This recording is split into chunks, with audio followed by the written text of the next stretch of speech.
वो पागल लड़की। यह कहानी एक कल्पना मात्र नहीं है, यह एक ऐसी लड़की की सच्चाई है जिसने जीवन भर संघर्ष ही किया, जिसने अपनी ज़िंदगी को सफल बनाने के लिए अपने आप से, समाज से झगड़ा किया।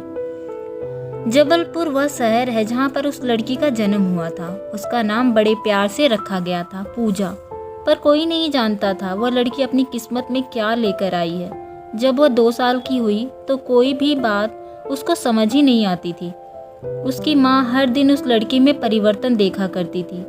वह छोटी सी बच्ची के मुंह से माँ शब्द सुनने के लिए बहुत तरसा करती थी, पर उसकी माँ को यह नहीं पता था कि उसकी लड़की में कुछ कमी है। एक दिन अचानक से उस लड़की को दौरे पड़े और वह जमीन में लौटने लगी। यह देखकर उसकी माँ घबरा गई और भागकर डॉक्टर के पास ले गई। डॉक्टर ने चेक किया पर उस लड़की की परेशानी को समझ नहीं पाया और दूसरे डॉक्टर के पास भेज दिया। इसी तरह उसकी माँ ने कई डॉक्टर के पास जाकर अपनी बेटी का इलाज कराने की खूब कोशिश की।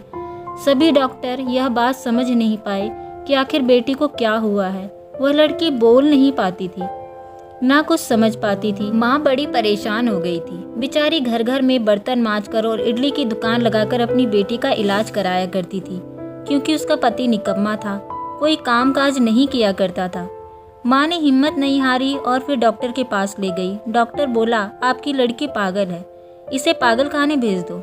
माँ गुस्सा होकर बोली, डॉक्टर साहब मेरी लड़की पागल नहीं है। और फिर वो वहाँ से घर चली आई। लड़की 4 साल की हुई, उसके स्कूल जाने का समय आ गया था, लेकिन उस लड़की को दौरे पड़ना बिल्कुल भी बंद नहीं हुए। उसे स्कूल में भी दौरे पड़ जाया करते थे। वह जमीन में लौटने लगती थी। कभी कभी जब वह अपने दिमाग पर काबू नहीं रख पाती थी तो उसे अंदर से कई प्रकार की तकलीफ होती थी। उसी स्कूल के बच्चे हमेशा परेशान करते थे। सीधी सादी भोली भाली सी लड़की, उसे क्या पता था कि उसके दिमाग में परेशानी है। हद तो तब हो गई जब एक दिन स्कूल की टीचर ने उसकी माँ को बुलाया और कहा, आपकी लड़की तो पागलों जैसी हरकतें करती है।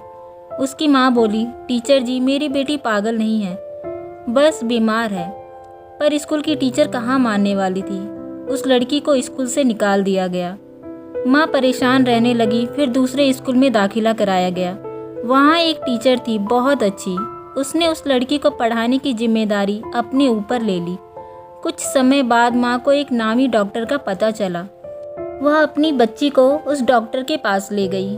डॉक्टर ने चेक किया और बताया कि आपकी लड़की पागल नहीं है। नाम बताओ जिसने इस लड़की को पागल कहा है। मैं इसे ठीक करूंगा, बस इसके पेट में एक पटार है जो धीरे धीरे इसके दिमाग में चढ़ने की कोशिश कर रहा है, जिसकी वजह से इसको दौरे आते हैं। मैं इस पटार को निकालकर नए तरीके से इसका इलाज करूंगा। डॉक्टर की मेहनत सफल हुई और वो लड़की ठीक हो गई। लेकिन डॉक्टर ने बताया, यह लड़की अपने दिमाग से और अपनी उम्र से 2-3 साल पीछे चलेगी, पर यह जरूर पढ़ेगी और लिखेगी और बोलेगी भी।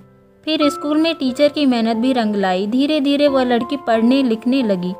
इस तरह उस लड़की ने अपने जीवन के कई उतार चढ़ाव देखे और बीए पास कर लिया। लेकिन लड़की के भाई बहन उसके ठीक हो जाने पर भी उसे पागल बोलना नहीं छोड़ते थे। आसपास के मोहल्ले के कई लोग उसे पागल पागल कहकर बुलाया करते थे। वह लड़की हिम्मत नहीं हारी। जब वो पूरी तरह ठीक हो गई तो उसके बड़े भाई ने उस पर पहरा लगाना शुरू कर दिया। उसे बाहर छज्जे में खड़े होने नहीं देते थे और उसकी पढ़ाई लिखाई पर भी पाबंदी लगा दी गई। वह लड़की पढ़ना लिखना चाहती थी और आईपीएस अफसर बनना चाहती थी, परंतु उसकी माँ और भाई ने उसकी कोई इच्छा पूरी नहीं की और उसकी शादी कर दी। शादी होने के बाद भी उसके ससुराल में उसके सास ससुर ने उसे आगे पढ़ने लिखने नहीं दिया। घर की जिम्मेदारियों का बोझ भी उस पर डाल दिया। वह लड़की अपनी इच्छाओं को मारकर अंदर ही अंदर घुटती चली गई। उस समय टेलीफोन का ज़माना नहीं था, इसीलिए वह चाहकर भी इंटरनेट में पढ़ाई नहीं कर पाती थी। और जब मोबाइल का ज़माना आया तब तक उस लड़की की पढ़ने लिखने की उम्र निकल चुकी थी। फिर भी उसने हिम्मत नहीं हारी। फिर आया फेसबुक। उसने उसके माध्यम से अपनी पहचान बनाने की ठानी। उसे कविता, शायरी, लेख लिखने का काफ़ी शौक़ था। 11 और 12 क्लास में स्कूल की पत्रिका में अक्सर उसकी कविताएं और लेख छपा करते थे। इसी में वह खुश हो जाया करती थी। लेकिन शादी के बाद उसकी इच्छा दफन होकर रह गई थी। फेसबुक के माध्यम से उसने अपनी कविताओं और विचारों को लोगों के सामने रखा, जिसमें उसको बड़ा मान सम्मान मिलने लगा। न जाने उसके जैसे कितनी हजारों लड़कियां हैं जो अपनी इच्छाओं को पारिवारिक मजबूरी या आर्थिक मजबूरी के कारण दबा दिया करती हैं। क्या वो सही करती हैं? आपकी क्या राय है इस कहानी के बारे में? आप अपनी राय हमें कमेंट बॉक्स में लिखकर ज़रूर बताएं। इस प्यारी सी कहानी को सुनने के लिए धन्यवाद।